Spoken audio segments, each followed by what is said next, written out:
Gaiscioch Magazine, and we are talking with, I forgot your name.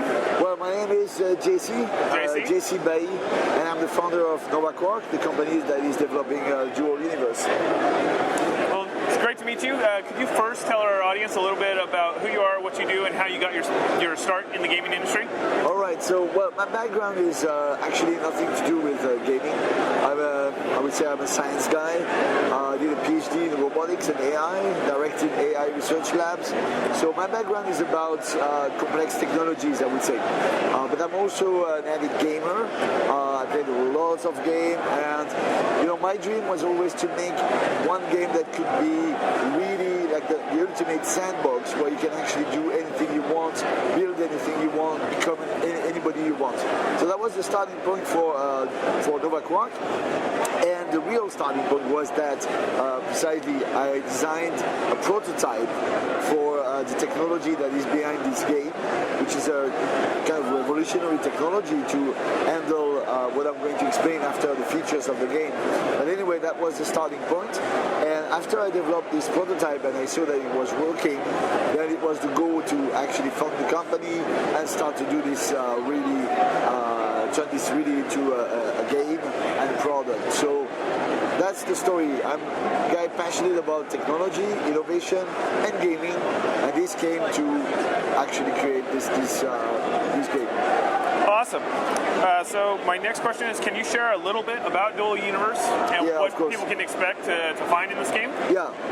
I would say there are two main defining features. The first is that it's a massive multiplayer game. It's actually a single shard game. That means that everybody is playing in the same world. There's only one world, in the same world at the same time. So everybody connects to the same central big server, and that's actually where our technology is, what I mentioned before, so that we can handle potentially millions of people into the same world at the same time. It's a huge world constituted by many planets, and it's a world where people will collectively be able to rebuild civilization. So there will be things about trading, about economy, about territory, politics, and all these aspects. The second feature that defines the game is that everything you see in the game is completely editable. The planets are modifiable, you can harvest them for resources, but also you can build everything you want. So you can build a spaceship, a city, an orbital station. We've made several videos to illustrate how this is working. So there's this component that allows people to not only create the social structure the way they want, but also to create the environment, the world they are going to be living in.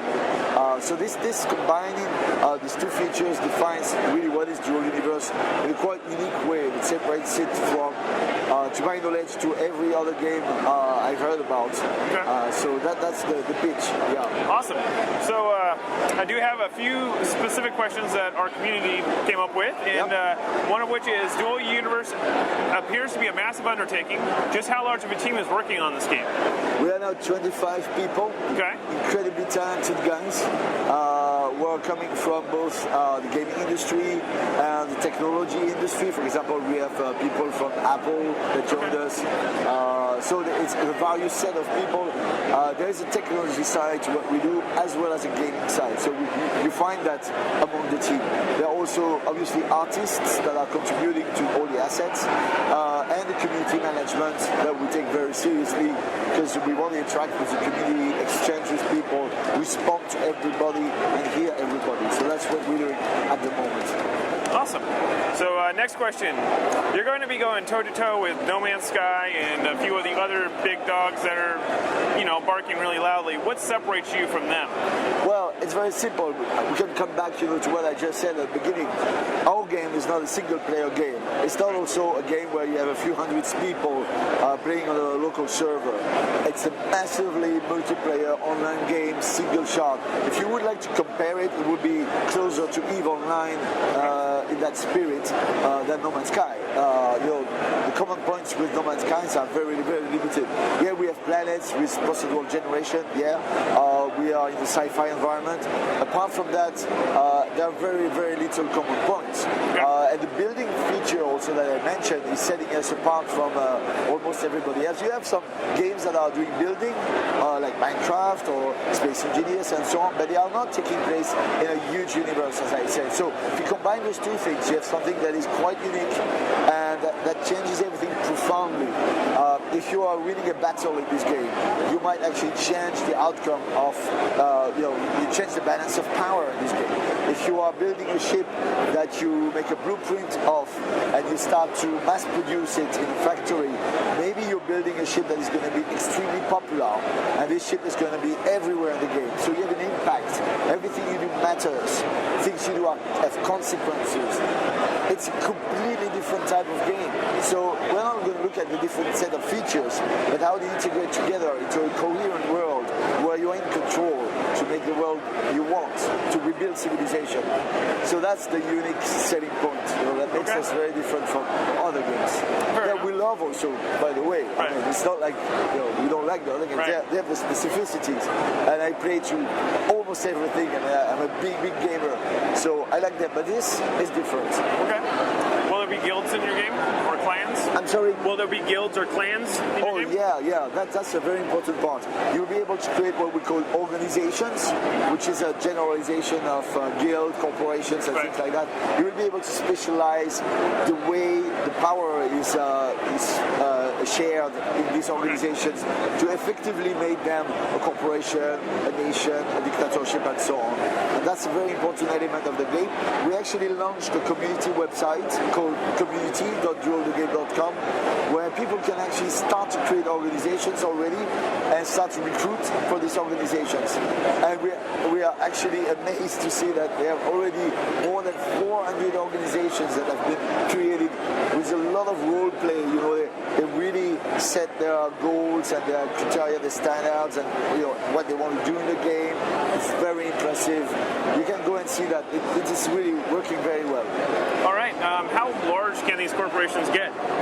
As large as you want. Awesome. Also, an organization can contain other organizations, so you can have a hierarchical structure that is about alliances and things like that. Okay, and then what would stop a malicious group organization from going out there and one organization has been working really hard to build up a giant base on one planet. What stops another organization from coming and just drilling a bunch of holes and turning their planet into Swiss cheese?